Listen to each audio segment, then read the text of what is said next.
आज ज्ञानव्यापी मस्जिद की सर्वे की रिपोर्ट कोर्ट में पेश करने का दिन है। वाराणसी की एक अदालत सर्वे रिपोर्ट पेश करने के लिए आज का वक्त मुकर्रर किया था। वाराणसी की एक अदालत ने सर्वे रिपोर्ट पेश करने के लिए आज का वक्त मुकर्रर किया था, लेकिन खबर है कि ज्ञानव्यापी सर्वे रिपोर्ट कोर्ट में पेश होने में देरी हो सकती है। कोर्ट कमिश्नर रिपोर्ट पेश करने के लिए अदालत से और वक्त मांग सकते हैं। आज तक को मिली जानकारी के मुताबिक सर्वे की रिकॉर्डिंग 5 घंटे से ज्यादा की है। इसे देखकर रिपोर्ट बनाने में वक्त लगने की बात कही जा रही है।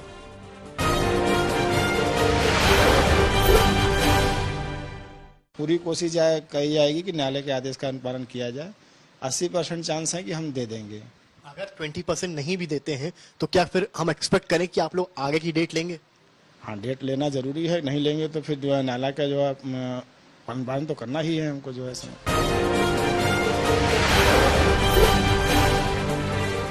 कोर्ट के आदेश के बाद ज्ञानव्यापी मस्जिद में 3 दिनों तक सर्वे का काम चला।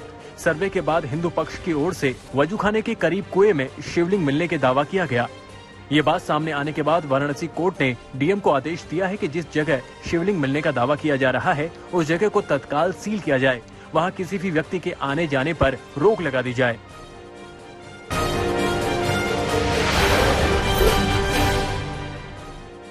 ज्ञानव्यापी मामले में मुस्लिम पक्ष की याचिका पर आज सुप्रीम कोर्ट में सुनवाई होगी। अंजुमन इंतजामिया मस्जिद कमेटी ने वाराणसी कोर्ट के सर्वे के फैसले को चुनौती देते हुए सुप्रीम कोर्ट में याचिका दाखिल की है। इस पर जस्टिस डीवाई चंद्रचूड़ की बेंच आज सुनवाई करेगी। इससे पहले 13 मई को शीर्ष अदालत ने वाराणसी में ज्ञानव्यापी मस्जिद के सर्वेक्षण को तुरंत रोकने से इनकार कर दिया था।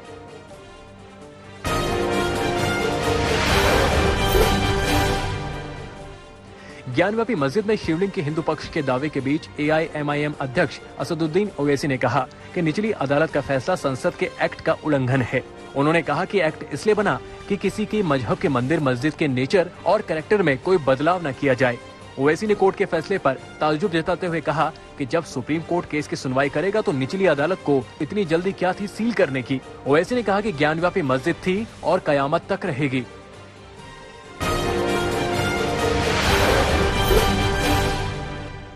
मस्जिद है और रहेगी इंशाअल्लाह ताला सुबह कयामत तक। ज्ञानव्यापी मस्जिद मस्जिद थी और जब तक अल्लाह दुनिया को कायम रखेगा मस्जिद रहेगी इंशाअल्लाह ताला।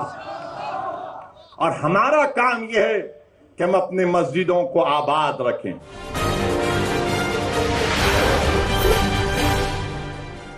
ज्ञानव्यापी मस्जिद के मुद्दे पर केंद्रीय मंत्री मीनाक्षी लेखी ने एआईएमआईएम चीफ असदुद्दीन ओवैसी और पीडीपी चीफ महबूबा मुफ्ती पर पलटवार किया। मीनाक्षी लेखी ने कहा कि मैं उनसे शांति और भाईचारा बनाए रखने के लिए कहना चाहती हूं। साथ ही उन्हें फिर से इतिहास पढ़ने का सुझाव देना चाहती हूं। इन सब के बीच उत्तर प्रदेश के डिप्टी सीएम केशव प्रसाद मौर्य ने कहा कि सत्य को आप कितना भी छुपा लीजिए, लेकिन एक दिन सामने आ ही जाता है।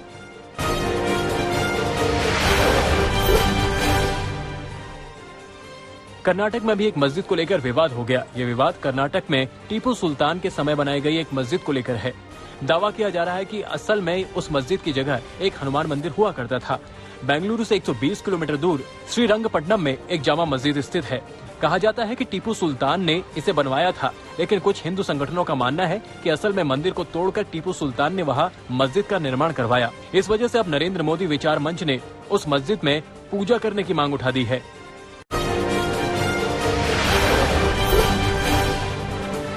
लखनऊ में प्रधानमंत्री मोदी ने योगी सरकार के मंत्रियों से मुलाकात की और उन्होंने कामकाज का मंत्र दिया। लुम्बिनी से लौटकर प्रधानमंत्री मोदी कुशीनगर गए और वहां से लखनऊ पहुंचे थे। बुद्ध पूर्णिमा के मौके पर प्रधानमंत्री नरेंद्र मोदी नेपाल के लुम्बिनी पहुंचे। इस दौरान प्रधानमंत्री मोदी ने बौद्ध सम्मेलन को संबोधित किया। पीएम मोदी ने अपने संबोधन में भगवान बुद्ध के माध्यम से भारत और नेपाल के संबंधों के ऐतिहासिक महत्व के बारे में बताया। उन्होंने भारत नेपाल के रिश्ते पर चर्चा करते हुए कहा कि इन दोनों देशों का संबंध हिमालय जितना पुराना है और दोनों देशों के बीच बढ़ रही नजदीकी पूरी मानवता का कल्याण करेगी। उन्होंने कहा कि भारत में सारनाथ, बोधगया और कुशीनगर से लेकर नेपाल में लुम्बिनी ये साझी विरासत, साझे मूल्यों का प्रतीक है।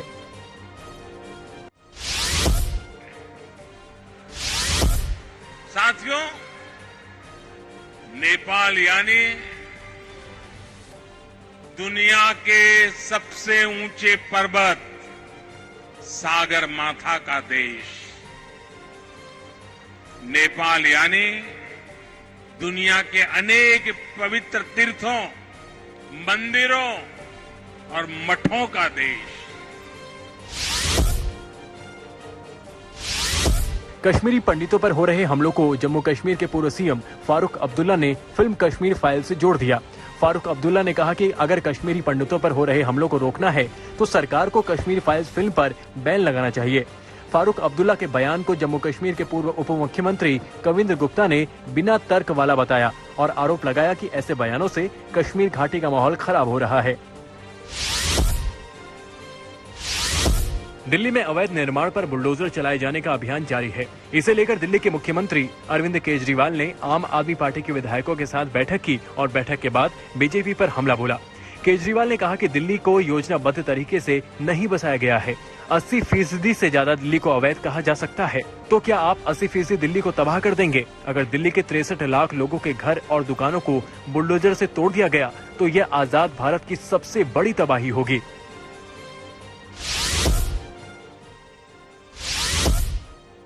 दिल्ली प्लान्ड तरीके से नहीं बना। दिल्ली जिस तरह से दिल्ली का विस्तार हुआ, दिल्ली जिस तरह से बनी, 80% से ज्यादा दिल्ली इलीगल या एनक्रोच्ड कही जा सकती है। 80% से ज्यादा दिल्ली जो है वो अतिक्रमण के दायरे में आएगी।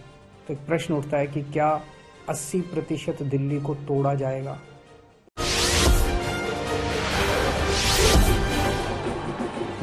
राजस्थान के बांसवाड़ा डूंगरपुर के बेणेश्वर त्रिवेणी संगम पर राहुल गांधी ने रैली की। इसमें महिलाओं को अजीबोगरीब स्थिति का सामना करना पड़ा।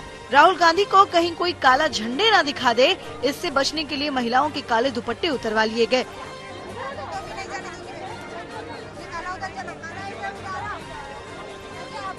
राहुल ने यहां 132 करोड़ की लागत से तैयार बेणेश्वर पुल का शिलान्यास किया। हालांकि रिमोट ने काम नहीं किया और शिलान्यास पट्टिका का पर्दा नहीं हटा। इस पर एक शख्स ने आकर हाथ से पर्दा हटा दिया।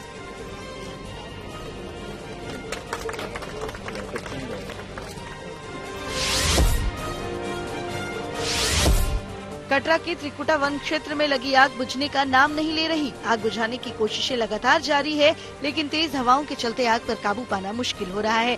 पिछले 2 दिनों से आग लगने के कारण श्राइन बोर्ड के जंगल धधक रहे हैं। जानकार बताते हैं कि पारा चढ़ने के बाद हर साल यहां जंगल में आग लग जाती है। इस वजह से लाखों की संपत्ति हर साल तबाह हो जाती है।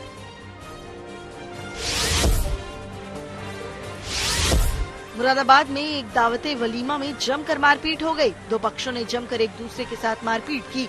घटना 15 मई की रात की है। दावत के दौरान किसी बात पर झगड़ा हुआ और दोनों पक्ष एक दूसरे पर बेल्ट बरसाने लगे। इस झगड़े में कई मेहमान घायल हुए। पुलिस के द्वारा मौके पर पहुंचकर मामले को शांत कराया गया।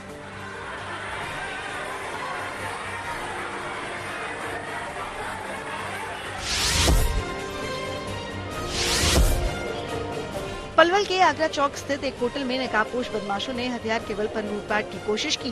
बदमाशों ने होटल मैनेजर व कैशियर पर फायरिंग की। फायरिंग की घटना सीसीटीवी में कैद हो गई।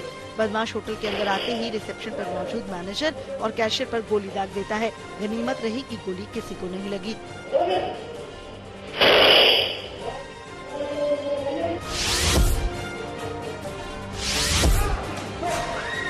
हाथ के वार से टाइल्स तोड़ने वाली ये लड़की हर्षिता परशुरामी है। हर्षिता ने महज 2 मिनट 56 सेकंड में पत्थर की 515 टाइल्स तोड़कर नया वर्ल्ड रिकॉर्ड बनाया है।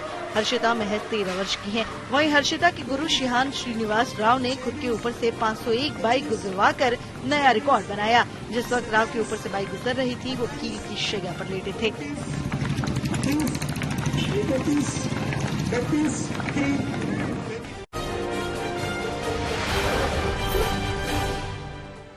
असम में बाढ़ से हाहाकार मच गया है। करीब करीब पूरा राज्य जल प्रलय से जूझ रहा है। हजारों घरों में पानी घुस गया है। 20 जिले बाढ़ से बुरी तरह प्रभावित हुए हैं। लोगों को नावों के जरिए लगातार खतरनाक जगहों से बचाकर निकाला जा रहा है। लोग कई फुट पानी के बीच फंसे राहत का इंतजार कर रहे हैं। 2 लाख लोग बाढ़ से प्रभावित हैं। राज्य का होजाई सबसे ज्यादा प्रभावित है, जहाँ 78,000 लोग बेघर हुए हैं। इसी तरह कछार में 51,000 लोग बेघर हुए हैं। 33,000 लोग सरकारी रिलीफ कैंपों में रह रहे हैं।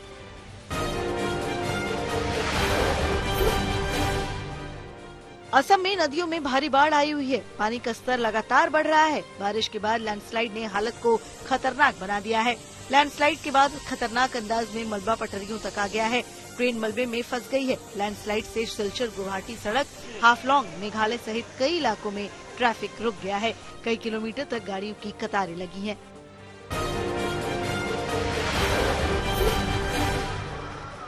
बारिश से चारधाम यात्रा पर भी असर पड़ा है। केदारनाथ में लगातार बारिश हो रही है। ऊंची पहाड़ियों पर तो जमकर बर्फबारी हो रही है। केदारनाथ में श्रद्धालु भारी बारिश के बीच बाबा के दर्शन के लिए लाइनों में खड़े हैं।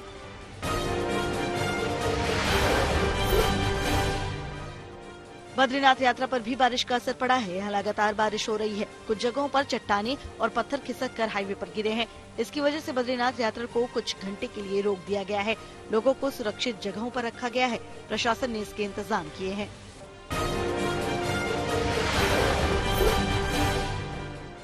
हिमाचल में कई जगह पर बारिश के साथ ओले गिरे हैं। सोलन में भारी बारिश के बीच ओले गिरे। इससे जंगलों की आग बुझ गई और मौसम भी ठंडा हो गया। सोलन, शिमला समेत ऊंचाई वाले क्षेत्रों में मौसम ने करवट ली।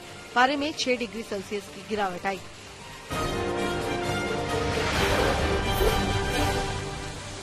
कांगड़ा वैली में भी कई घंटे तक झमाझम बारिश हुई। लोगों को गर्मी से राहत मिली और पारा गिरा। यहाँ भीषण गर्मी पड़ रही थी, जिससे लोगों को राहत मिली।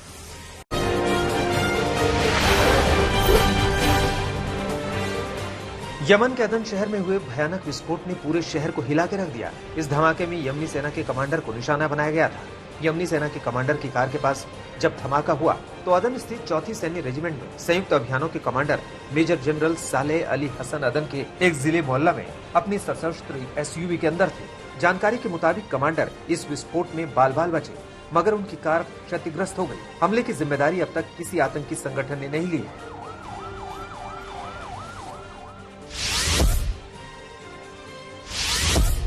6 साल बाद यमन की राजधानी सना से पहली व्यावसायिक उड़ान रवाना हुई है।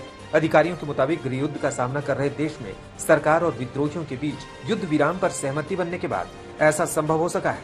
सना पर इस समय विद्रोहियों का कब्जा है।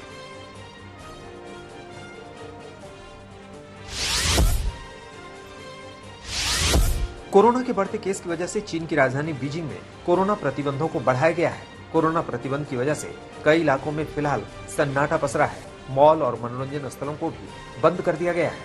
आपको बता दें कि बीजिंग में सोमवार को 55 से ज्यादा मामले दर्ज किए गए हैं।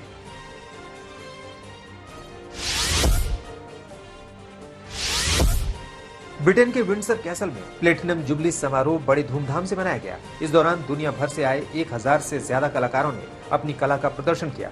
टॉम क्रूज, डेमियन लुइस और डेम हेलेन ने अपने शानदार अभिनय से वहां मौजूद लोगों का दिल जीत लिया। खास समारोह देखने के लिए खुद महारानी एलिजाबेथ भी मौजूद थी। स्वास्थ्य कारणों की वजह से कई कार्यक्रमों से महारानी ने दूरी बनाए रखी थी।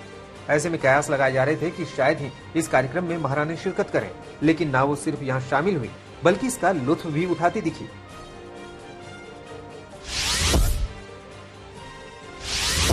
अर्जेंटीना में साल का पहला चंद्र ग्रहण दिखा। रविवार की रात से सोमवार की सुबह तक पूर्ण चंद्र ग्रहण रहा। राजधानी ब्यूनस आयर्स के गैलीलियो तारामंडल से लोगों ने इस अद्भुत नजारे को देखा।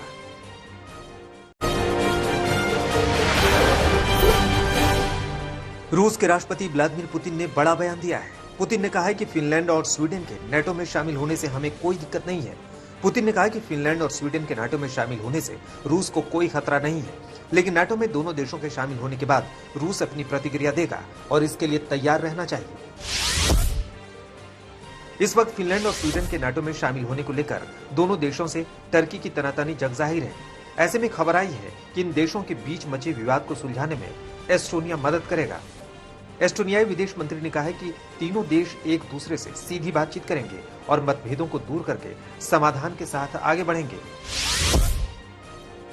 ब्रिटेन के प्रधानमंत्री बोरिस जॉनसन ने संयुक्त अरब अमीरात का दौरा किया और यूएई के दिवंगत राष्ट्रपति शेख खलीफा बिन जायद को श्रद्धांजलि दी। इसके साथ ही बोरिस जॉनसन ने यूएई के नए राष्ट्रपति शेख मोहम्मद बिन जायद को बधाई दी।